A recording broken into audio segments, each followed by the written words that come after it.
Guys, today I have a very special guest. Her name is Vani Ahuja, as you can see. She's a co-founder at Remain Snacks, a friend of Rohan Evan, with whom I spoke a couple of weeks ago.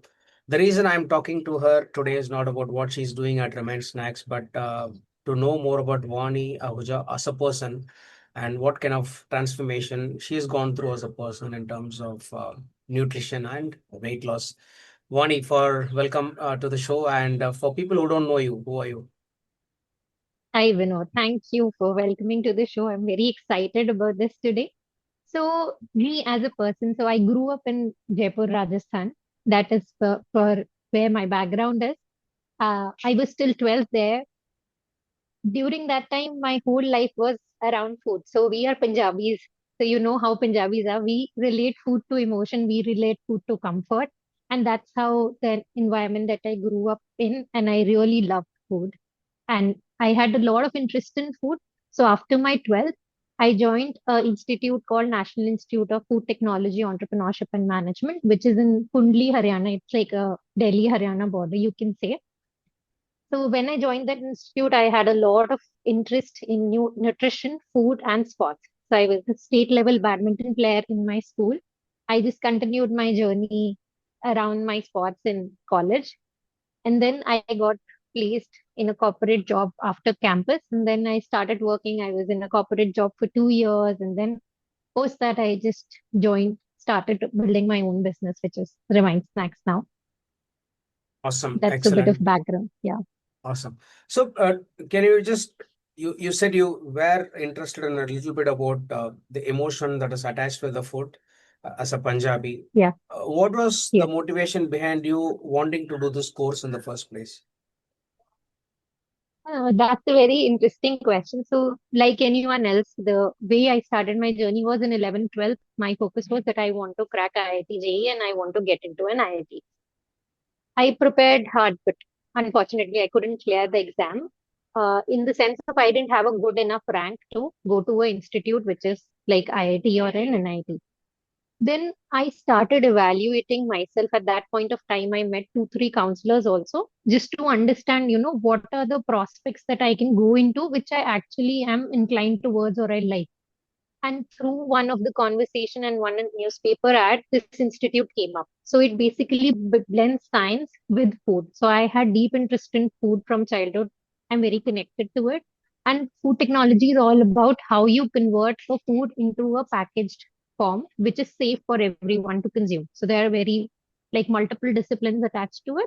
So from there, I figured out that the kind of rank I have, I will be able to go to this institute. It's a national institute. Now it has got institute of national importance as well.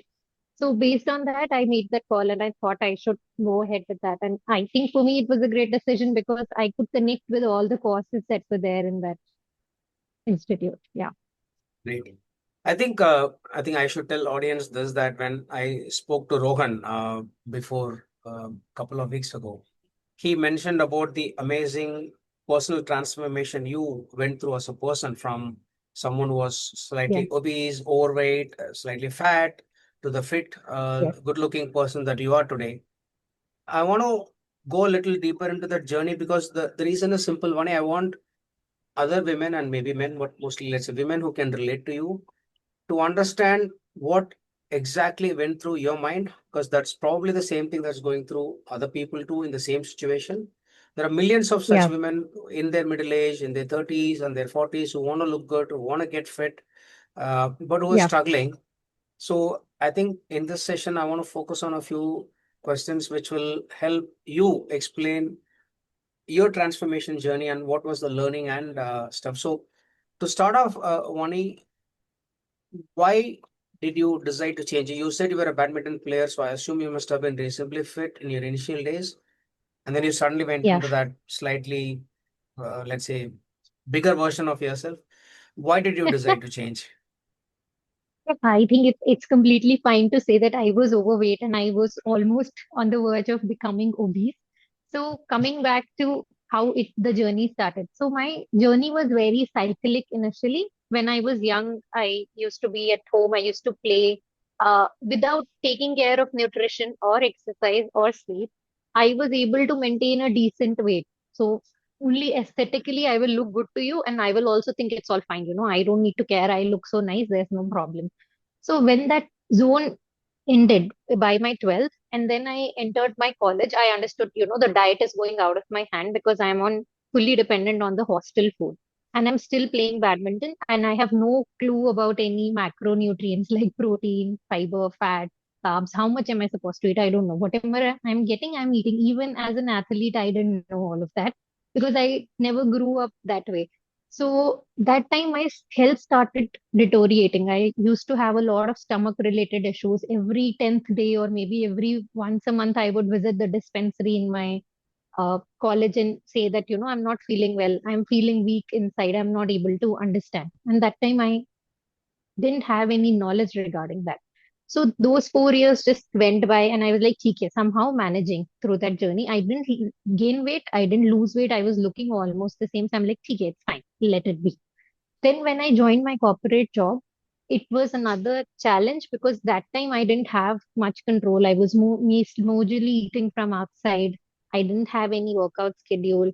My sleep routine was not there. Basically, there was no routine to my life. My whole agenda or focus went to my work, and I was just focusing on my work and forgot about everything. And that is the time I gained the most weight. And then when I looked at myself in the mirror, I really lost respect for myself. I'm like, what am I doing with myself? Like that kind of a situation I went. And whenever I would go to some other places, like how generally it happens, right? And environments, the first thing that they'll ask, oh, you have gained weight. Oh, you look fat. Oh, what did you do? So those things started pinching me a bit. But more than that, I felt that my energy is dropping too much. Like in a work day, when it's 9 to 6, it's a normal work day for everyone. But I will start having knee pain. I will have start having stomach pain. I feel I'm not fine. Like what is happening? So there was a time that I went through that for 2 years, and then that at the end of it, I decided, no, I'm not going to live the same life, and I want to change. So it didn't change in one go, but that is how I reached a place where I decided I want to change something about it. Very interesting. I'm going to touch upon a couple of things that you mentioned and just confirm that those were the key factors. One important thing that you mentioned is I lost respect for myself when I looked at myself in the mirror, and the fact that second point you mentioned is I was having less energy through the day, right? I Definitely. Can you go a little deeper and tell us why does respect matter? Why does respect matter? Okay, so I'll tell you something very openly about this. Like when you don't respect your own self, you go and tend to expect it from someone else. For example, you are sitting in front of me. I am expecting Vinod should respect me and talk to me in a certain way. But if I don't have any respect for myself, there are chances that even if you say something little here and there, which is just a good feedback for me to improve or change, I'll not be able to take it positively because I don't have the core self-esteem in myself or that self-respect for myself that I'll be able to take it in a good way, take the learning out of it and change myself. So that kind of respect I lost for me because I was not doing what I wanted to do or what I wanted to look as. Meaning, if there's a way I want to be looked at or there's a way I want to respect myself, I was not able to do that. That's how it landed there. I think it's very interesting, right? Because these are very nuanced way of thinking that everyone wants to be respected, but the point is if you don't respect yourself, it's going to be very difficult. I think that energy kind of Yeah. goes around and people don't can sense it. I think in some ways, very interesting. Cool. I think the next one is I want you to now that you've decided to change. I think that's the important part that I identified that there is some problem with me now. I want to change. Tick mark. Great, right? That's the start of Hmm. a journey for Yeah. most people.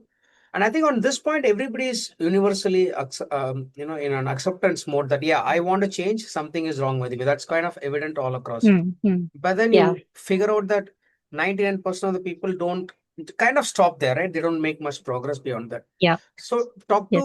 talk to us about your initial days before the habit got set. So talk to me about the initial days of struggle. Yeah.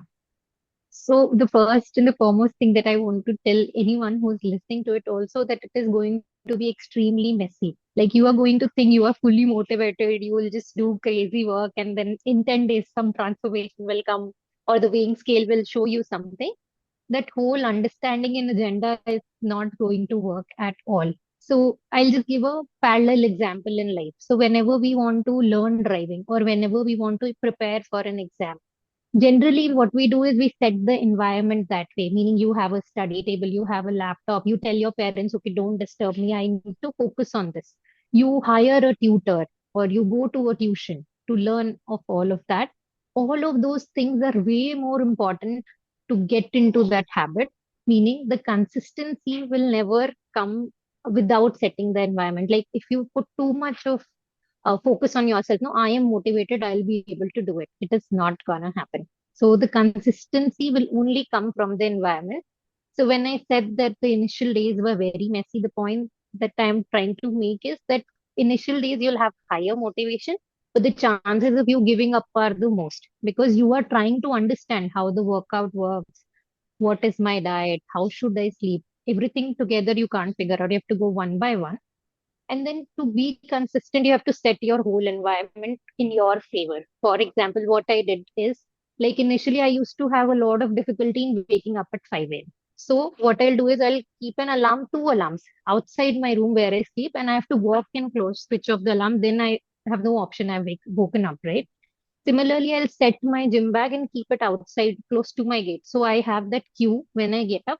I have to get up and go to the gym, or I'll fill my water bottle also and keep so that I'm fully prepared. Even my clothes, what I have to wear, I'll keep it there packed so that I know that when I wake up, I don't have an option. I have to wear it and go to the gym. Yeah, yeah. So initially, 5, 6 months, I didn't have any consistency. 3 days I'll go, then I'll be like, I can't go. This is very irritating. In fact, till today, I don't love gym or anything. If you ask me, do I have love for gym? It's not the case. It's just that I have become consistent enough, so I look at it in a certain way.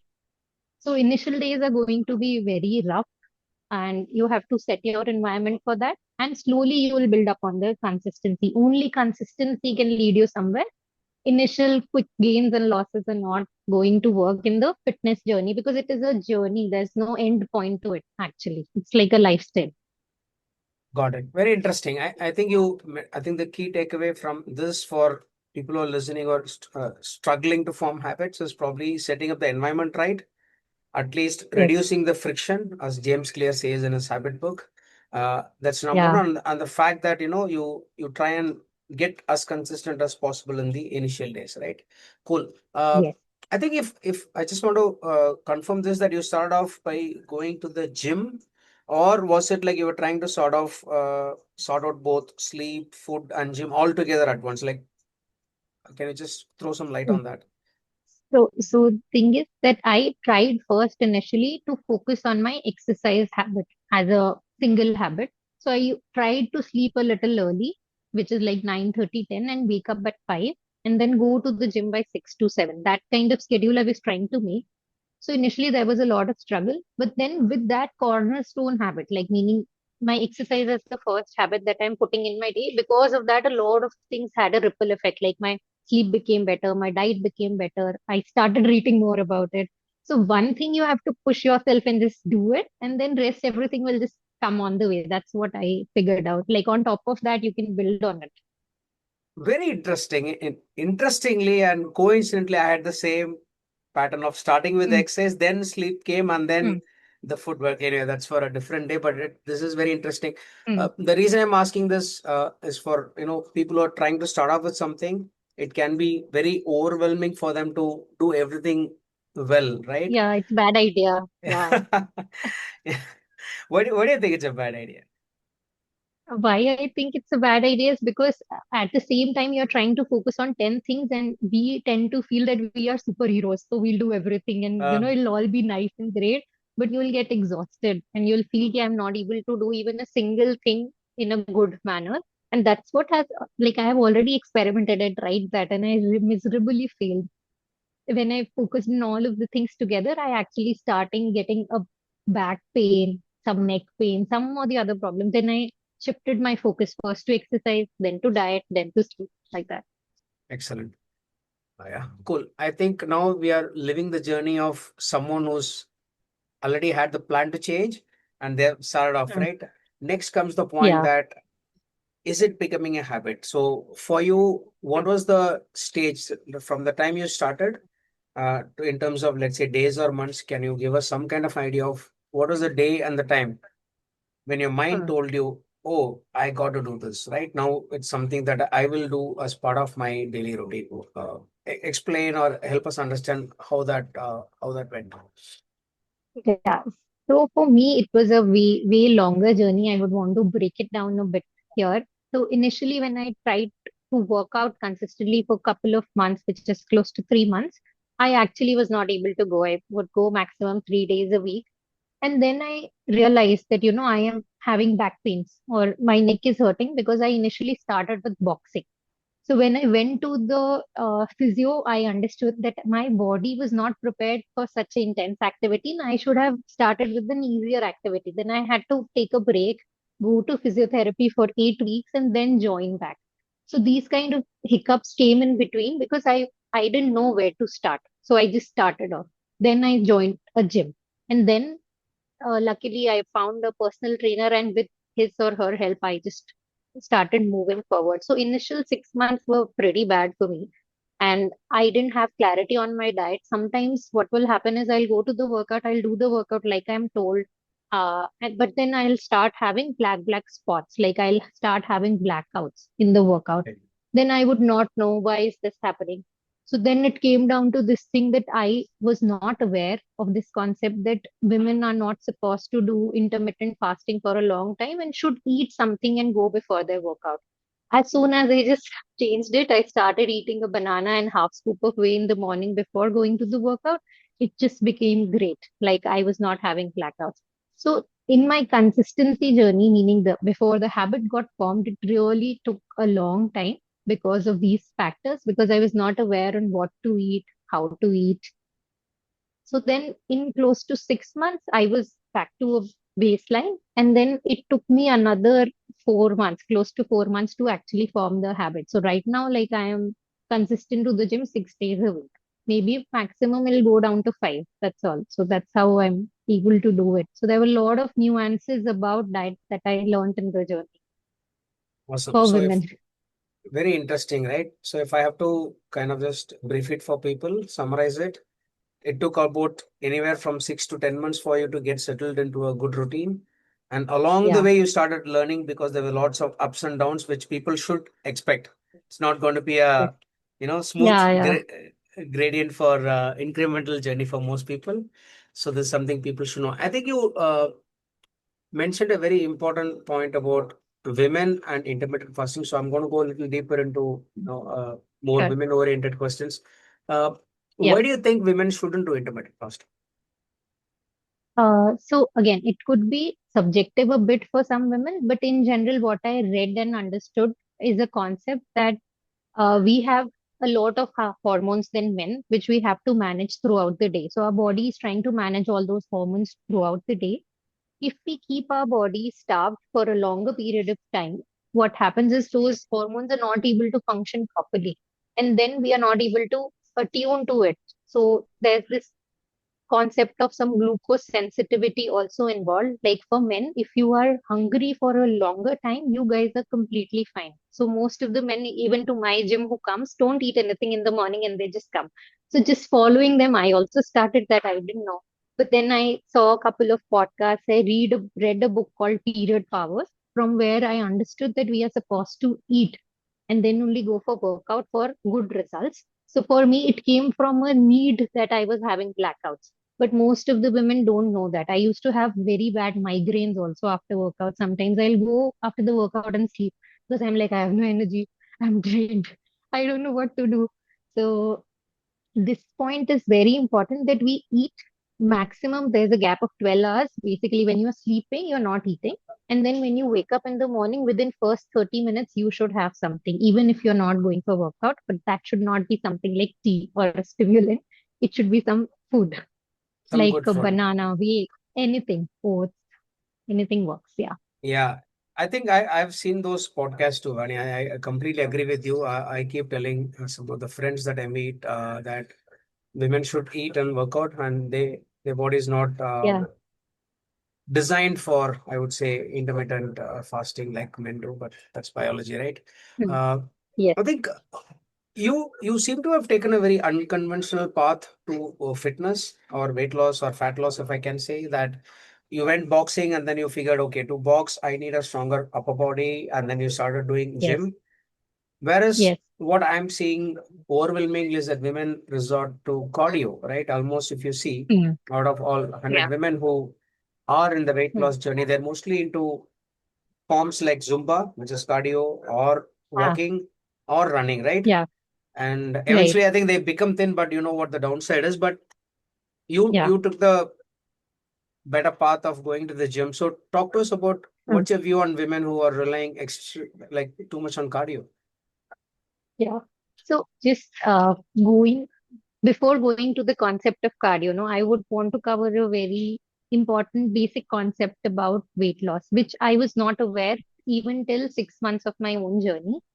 That when you see your weight on a weighing scale, what you are actually seeing is you can break it down. You have muscle, you have fat, you have organ weight, you have water weight, and then and your bone Yeah, density, right? These are the five things that you have consisting in a weight. So when people say that went on a low carb diet, or when people say, I ran so much for so many days and in the gym and I've just lost weight. What is actually happening essentially is you're not losing fat. The whole purpose of the journey is to lose fat and not the rest of the components.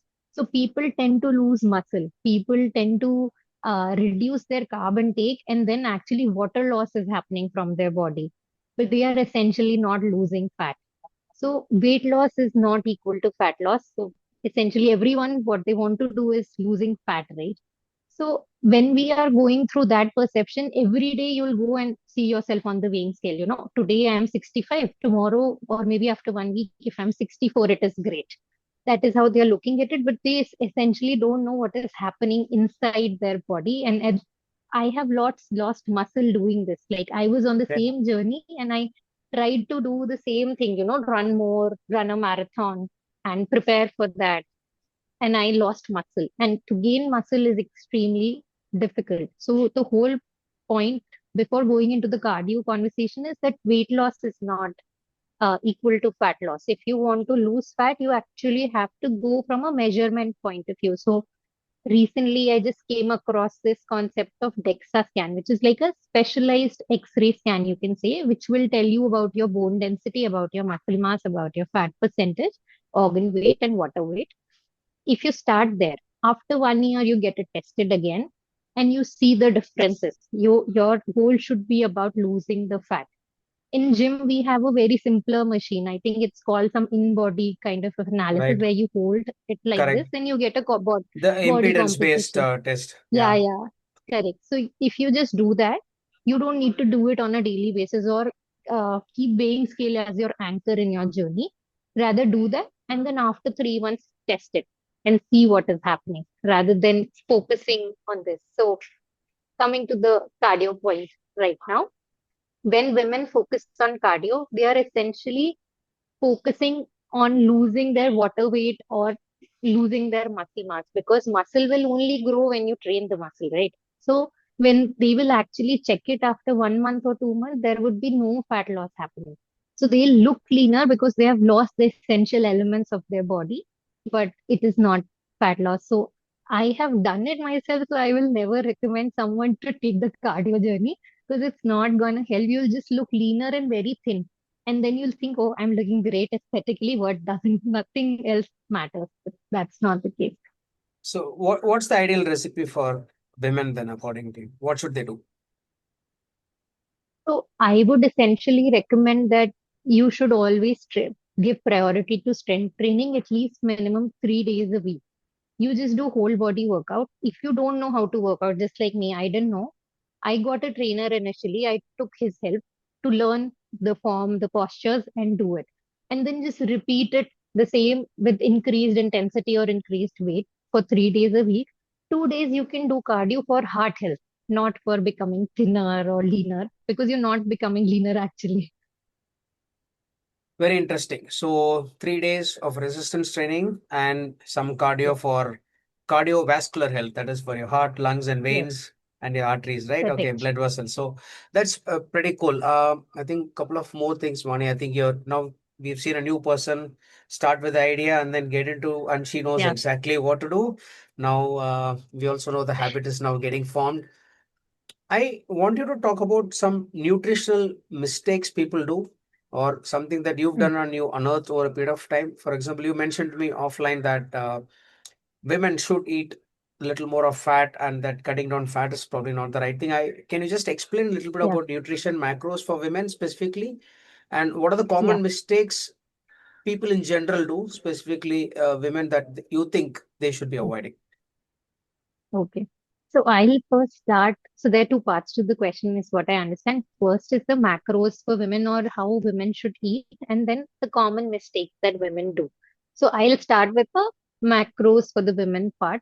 So what I understood is, first of all, everyone, every individual, whether it's a man or a woman, should focus on eating balance. So for example, this round circle is a plate. Half of your plate should always contain a fruits and vegetables. One fourth of your plate should be protein or protein source. Basically, it could be anything like egg, fish, chicken. If you're a vegetarian like me, tofu, low fat paneer, those kind of stuff. And one fourth could be carbs. Carbs meaning anything like rice, wheat, millet, anything that you prefer. That is how it should be for a general person, even on a muscle gain journey or like me, a fat loss journey. So that is essential for you to have enough macros and micros throughout the day. So when I talk about macros, macros comprise of carbohydrate, fat, protein, and water. Okay. And when we talk about micros, it's all about vitamins and minerals, which you need essentially throughout the day.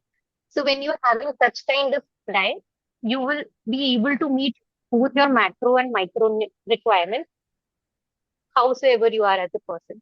So now when it comes to weight loss or a fat loss journey like me, you will have to reduce a bit on the portion size. So what I mean is like, for example, a normal person needs 2000 kilocalorie. Normal adult men or women needs 1900 to 2000 kilocalories a day. I have to reduce it by 400 kilocalories, sort of a deal we can say. So I change it to 1500 for myself. Okay. So when I talk about 1500, my plate looks like the same. Only the size of the plate has reduced, Mm, meaning the mm. quantity of food has reduced. And maybe I'll put a little bit of more protein. If it is one fourth plate, maybe I'll try to make it close to half and then one third veggies and one fourth of carbs. Like, but you should never essentially go out of balance, the concept of Wow. balance eating or balanced diet. Otherwise, you will suffer with problems which I've already suffered. For example, I'll tell that as well. One is getting into constipation because you're focusing too much on protein that you forgot Mm. to eat enough vegetables or fruit in a day. Then you'll get For constipated for and then you'll have the 10. fiber part. Yes, for the fiber part. So if you don't have enough fiber and water in your diet, you'll lead into constipation and that will lead to another level of gut health problems. Mm. So that kind of things can happen if you try to starve yourself, you're not eating enough. So people associate weight loss with not eating enough. So when we talk about macros and micros, you're supposed to eat enough. You're just supposed to eat a little lesser. That is all. That's it. Don't starve yourself. That's it. That is it. And I've done the other way around also. I have listened about this keto diet, paleo diets, low carb diet. I don't think personally for women that work. Like I said, women are cyclic creatures. In every cycle of 28 days, we have a lot of hormonal things going on, which will go up and down. And for us, fat is very essential. So I've started to focus a lot on nuts and seeds. I'm not saying go and eat fried food because that fat is not going to help you. But eat nuts and seeds. Specifically, women should every day eat nuts and seeds, and that really helps. Like, I don't have any cramps on my period days. I still go to work out on my period days. That has happened. It was not the case earlier, 6 months before. That has happened because I have prioritized eating healthy fats in the diet, which is way more essential for women than men. Very So interesting. this was, yeah. Go ahead, finish. If you have. Yeah, I was just saying that the macros part is specifically this. And all the micros you'll get from the fruit and vegetables and even your grains that you eat. But it has to be balanced. Don't have to go out of balance. You can work on the portion size, reduce the portion size. Got it. So the proportion of macros remain the same. It's just that the plate size shrinks a little bit for fat loss for women, Yeah, and they shouldn't be doing any fancy things like no fat, no carbs kind of thing. If they miss out on anything, no, something always gives up, right? Either your stomach or yes. muscles. Great, Vani. I think this is my last question before we say bye to Um, you.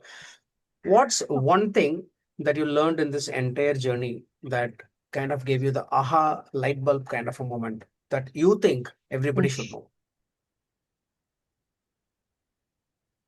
I think the main thing that I learned is that I always grew up in an environment in sports or anywhere I was very active. There were more men surrounding me than women. So I got so used to following what the men are doing in general and think that this is the thing that needs to be done. Where I got my aha movement is when I read about it and understood that women need to eat a certain way to feel healthy, be happy, and actually gain muscle. The another thing that I would want to say there is that that is one of the biggest mistake people do, that they try to starve themselves all the time, that I am not Yeah. going to eat, I'm going to run all the time. And the amount of stress the body gets because of that, you don't lose fat. Like I was not aware that if you are stressed, you won't lose fat because body will get into a freeze zone and it will think, I have to protect myself. I can't lose what I have. So what will end up happening is that you won't lose weight. You are more stressed. So if I'm running too much or I'm starving myself, it is actually not leading to a weight loss. Rather, I am gaining more weight. And that has happened also with me once. So I was like, oh my God, I didn't know this. Like, I didn't know that that is how am I supposed to think about it because it's a long journey. You have to Hmm. do it on a consistent daily basis. So then you have to do it in a good way. Excellent. I think this is a very brilliant insight that people should carry. And in general, Vani, I think I've always felt good talking to people in the nutrition space. I kind of have deep respect for Hema Gandhi, from whom I learned a lot about food nutrition. I think talking to you, I've always felt that people like you give a very different, nuanced perspective to eating and exercise compared to doctors. No Hmm. disrespect for them, but I actually think uh, this section of people, the nutritionists, tend to have a lot more nuanced understanding of at least the gut health and the body part. So I think I'm very thrilled to have learned Yeah. something new from you today, and I also think it's going to probably help a lot of women audience who might want to watch my show. Yeah. Cool. Thanks a lot, Ronnie. It was fantastic having you over. I think there's probably more to unearth with you, and we'll do that in some other Definitely. session, part two and part three, maybe, right? And we look forward to your snack pretty soon in Bangalore. Yeah, definitely. Thanks for having me, Vinod. Just to add to the last point that you had mentioned, I had a lot of influence from, I'll show you one book that I read. This is a Ah, 10-year-old book. It's from Rujita Devekar. It's a 10-year-old book. But this lady, how she explains nutrition, and of course, I also had a nutritionist, Ansa. These guys really helped me a lot to figure out the basics of it. So I partially agree to your point that nutritionists have a very nuanced way of thinking about things, and it is sustainable. It's not like today you lose weight in 10 days and done, completed. interesting. So I think that's the message: consistency and sustainability, people. So if you're on a good, not weight loss, fat loss journey, you should probably Yes. read that book. Say thanks to Vani and Ruchuta. What's her name? Rutuja. Yeah. Yeah, it's a Uh, Rujita Devekar. Yeah, she's a Great. Maharashtrian. Awesome. Awesome. I look forward to connecting with Always you great. again, Vani. Thanks a lot. You have a great day. Cheers. Thank you. Thank Bye, you. Vinod. Thanks. Bye.